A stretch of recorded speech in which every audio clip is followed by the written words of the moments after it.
Hello and welcome to Indus News live from Islamabad. I'm Jawad Tehami and these are the headlines.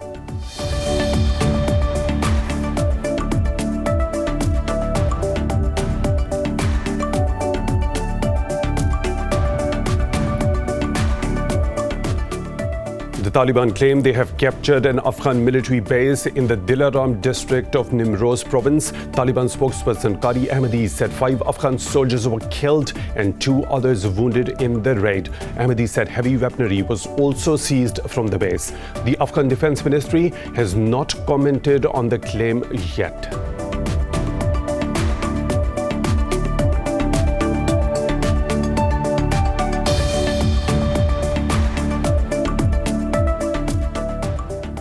India has recorded more than 63,000 COVID-19 infections in the last 24 hours, with the tally crossing 7.3 million. 895 deaths were registered across the country in a day, with the toll crossing 112,000. Meanwhile, Brazil has recorded over 700 coronavirus deaths in the last 24 hours, pushing the tally to more than 152,000.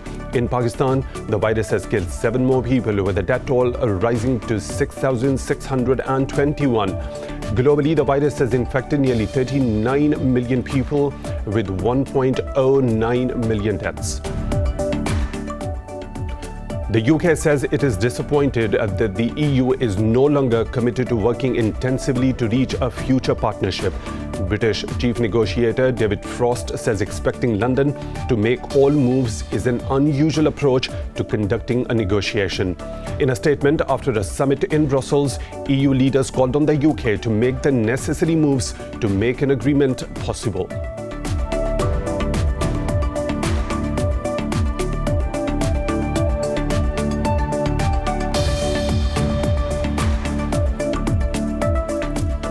The death toll from floods in India's southern states has jumped to 77. Police say many others are still missing. Chief Minister of the worst affected Telangana state, Chandrasekhar Rao, says the floods have damaged property and crops worth around $70 million in the state. Those are the headlines and detailed stories right after a short break. Stay tuned.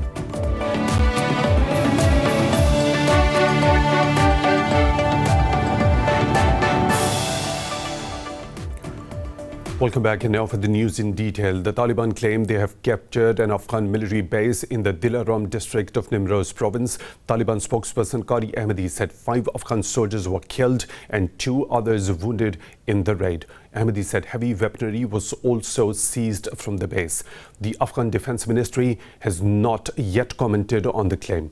Meanwhile, the Taliban continue their attacks on the various government checkposts across the country.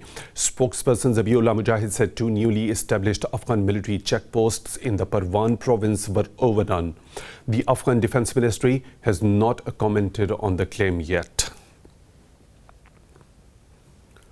In Pakistan, 14 people embraced martyrdom as terrorists ambushed a convoy of the state-run oil and gas company in Balochistan.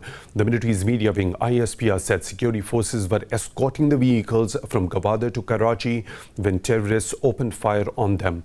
It said 7 security personnel and as many security guards were martyred in the shootout with the terrorists.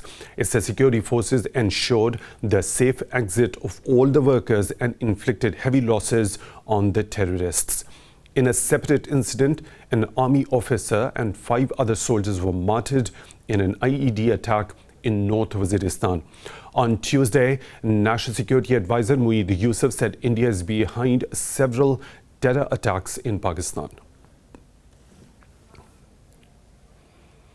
Israel's parliament has approved the US brokered deal establishing formal relations with the United Arab Emirates. Prime Minister Benjamin Netanyahu termed it one of the historic days for Israel.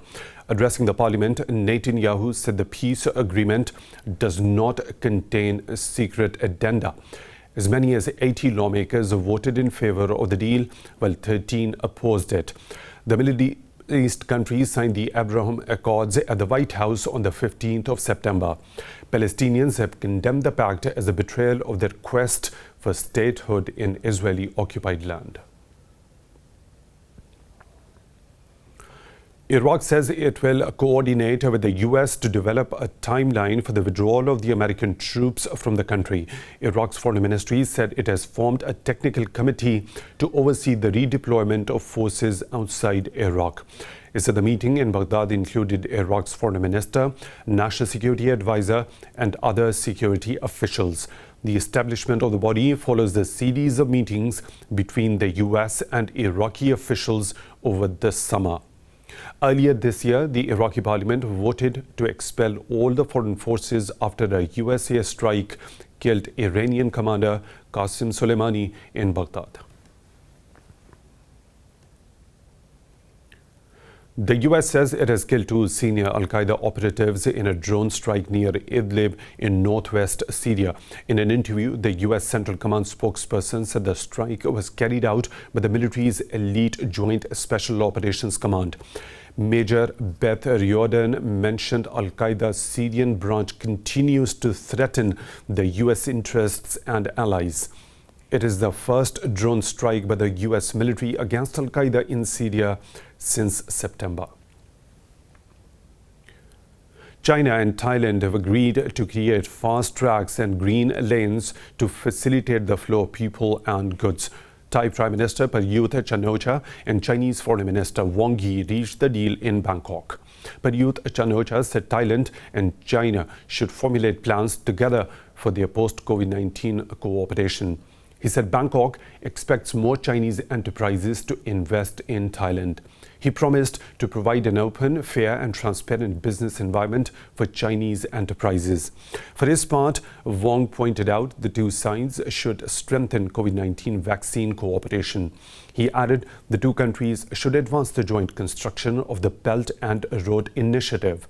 The foreign minister also called for speeding up the building of the China-Thailand high-speed railway. Thailand was the last leg of Wang's 5-nation Southeast Asia tour. India has recorded more than 63,000 COVID-19 infections in the last 24 hours, with the tally crossing 7.3 million. 895 deaths were registered across the country in a day, with the toll crossing 112,000. Meanwhile, Brazil has recorded over 700 coronavirus deaths in the last 24 hours, pushing the tally to more than 152,000. Globally, the virus has infected nearly 39 million people with 1.09 million deaths. More in this report. The COVID-19 pandemic has stormed back into Europe, forcing many places to reimpose tough restrictions eased just months ago. In Germany, the healthcare system of Bavaria state is overwhelmed as it struggles with a rapid surge in infections. New cases in France are multiplying by the thousands as the country struggles to avoid a national lockdown. The World Health Organization has urged Europe to step up efforts as the COVID-19 becomes the 5th leading cause of death on the continent. The evolving epidemiological situation in Europe raises great concern. Daily numbers of cases are up. Hospital admissions are up, and COVID is now the 5th leading cause of deaths, and the bar of 8,000 deaths per day has now been reached.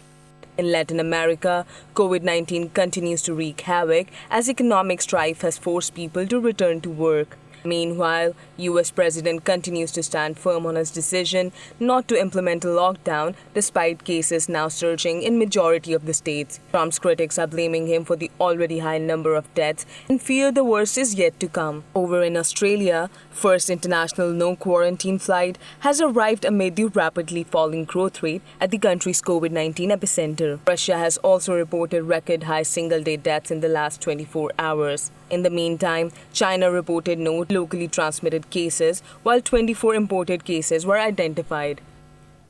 In Pakistan, 7 more people have lost their lives to COVID-19 during the last 24 hours. The Health Ministry says the countrywide death toll has risen to 6,621.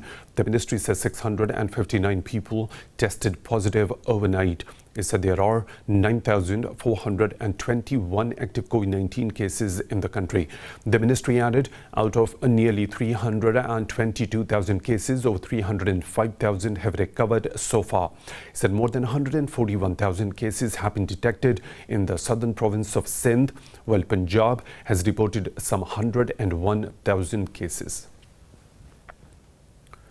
The European Commission President has gone into self-isolation after one of her team members contracted COVID-19. Ursula von der Leyen says she has tested negative, but as a precaution, left the EU leaders' summit. EU leaders have gathered in Brussels for 2 days of discussions on a post-Brexit trade agreement. They called on Britain to make the necessary moves to make an agreement possible. In a statement, the European Council President Charles Michel said the bloc wants a deal, but also aims to protect the level playing field.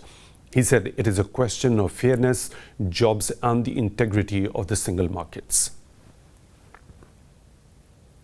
The death toll from floods in India's southern states has jumped to 77.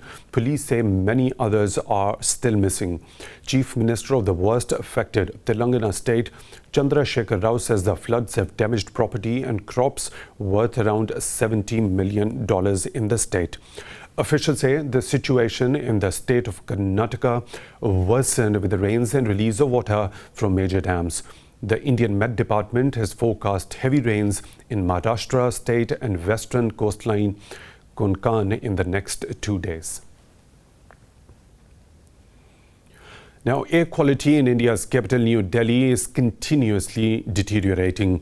The wind has died down just as the burning of residue in fields sent smoke billowing across the north of the country. A thick blanket of smog has reduced visibility in the area as the air quality index dropped to the very unhealthy category at 259. More in this report. Up until September, New Delhi and its surrounding cities had enjoyed a breathing space due to the strict COVID-19 lockdown. But now, smoke from an assortment of different pollutants has made it difficult for residents to breathe. The city's early risers have complained of not just breathing issues, but irritation in the eyes as well. Yes, actually we usually come here in the morning, so we get to see the sunrise. But when we came today, there was a lot of smog. So we realized the pollution level is high over here, because of which we are facing a little difficulty in breathing while we were cycling. Usually we try to maintain average speed, but today the pollution is more and we were facing difficulty in putting pressure while breathing. Every winter, a thick blanket of smog settles over northern India as a combination of factors brings a spike in pollution. Illegal crop burning in farm states, vehicle exhaust, and swirling construction dust contribute to what has become an annual crisis. Pollution level in Delhi was normal 20 days ago, but since the stubble is being burned in Punjab and Haryana, that has caused even more pollution and we are feeling suffocated. It has become difficult to come out. Earlier, we used to roam around comfortably, but today there is pain in my eyes and we are facing breathing difficulty. Last year, New Delhi and neighboring cities accounted for half of dozen most polluted cities worldwide. It seems this year will be no different, and Delhi residents have a tough few months ahead of them. It's time for a short break. We'll be back with more stories. Stay tuned.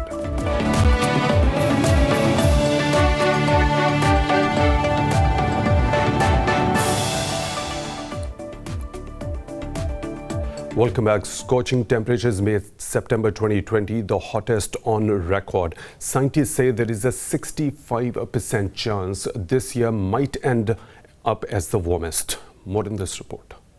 Blazing temperatures contributed 2020 being a remarkably hot year. Siberia, Middle East and South America recorded unusually high temperatures. Climatologists at the U.S. National Oceanic and Atmospheric Administration say this was the warmest September since records began in 1880, with a mean temperature increase of 0.97 degrees Celsius above the 20th century average. Averaged as a whole, this was the warmest September on record with a temperature departure from average of 0.97 degrees Celsius or 1.75 degrees Fahrenheit above the 20th century average. The 10 warmest Septembers that we've seen have occurred since 2005. However, the 7 warmest have occurred in the last 7 years. This year, extreme weather played a major role in disasters, including fires in California and the Arctic to floods in Asia. A small change in the mean of the global temperature can lead to big changes in extreme weather. And so what we're seeing right now is that we do expect for heat waves to become more frequent, more intense, and we're already seeing that. In terms of drought as well, the general rule of thumb is that areas that are dry will get drier and areas that are wet will get wetter. In 2015, countries agreed under the Paris Climate Accord to attempt to cap warming at 1.5 degrees Celsius. Large emitters, including China and the EU, have pledged to slash their emissions in the coming decades. But current policies will see temperatures rise far beyond the 1.5 degree level. In Romania, a cliff diving pair has dived 120 meters underground in one of the world's oldest salt mines. In a never-done-before feat, the athletes leap from the walls of a cone-shaped mining room into the high salinity lake. What in this report?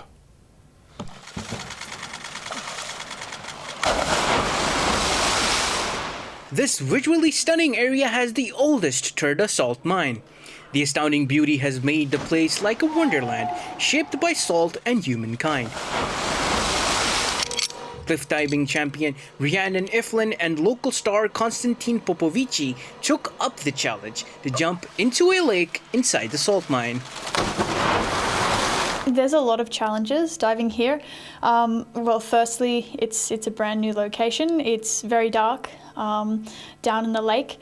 The water is 17% more dense than seawater, so the impact is different. It's actually quite a unique experience to hit the water when it's that salty. It just pushes you straight up to the surface. So that's also a challenge. You know, we came here not knowing how that would feel and how the body would take the impact with the different water.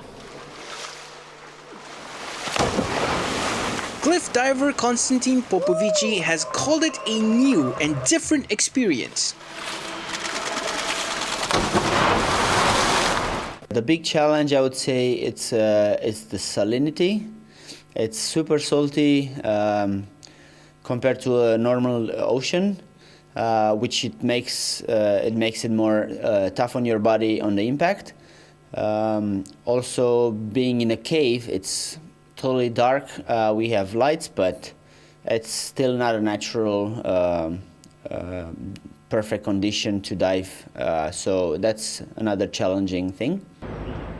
In 2013, Salinda Turda was converted into a museum having an underground theme park. This place attracts 700,000 visitors every year.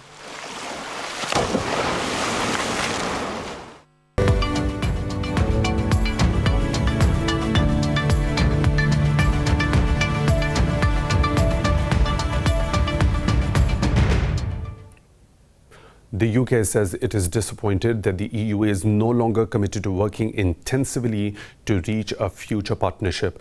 British Chief Negotiator David Frost says expecting London to make all moves is an unusual approach to conducting a negotiation. In a tweet, he mentioned Prime Minister Boris Johnson will set out London's approach to Brexit today. On 7th of September, Johnson has set a deadline of 15th of October, saying if a deal is not agreed, both the sides should move on. Meanwhile, EU leaders have called on the UK to make the necessary moves to make an agreement possible. In a statement after the conclusion of day one of a summit in Brussels, the bloc said the union's chief negotiator must continue discussions in the coming weeks.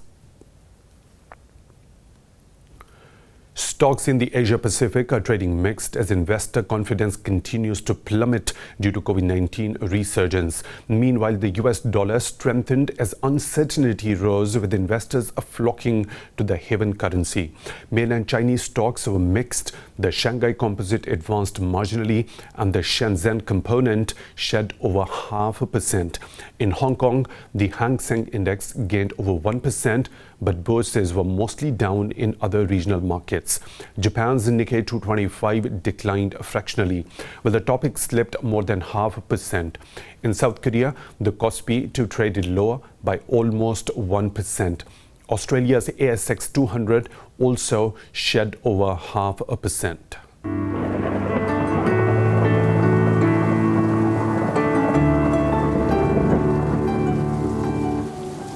Now the weather situation from around the globe.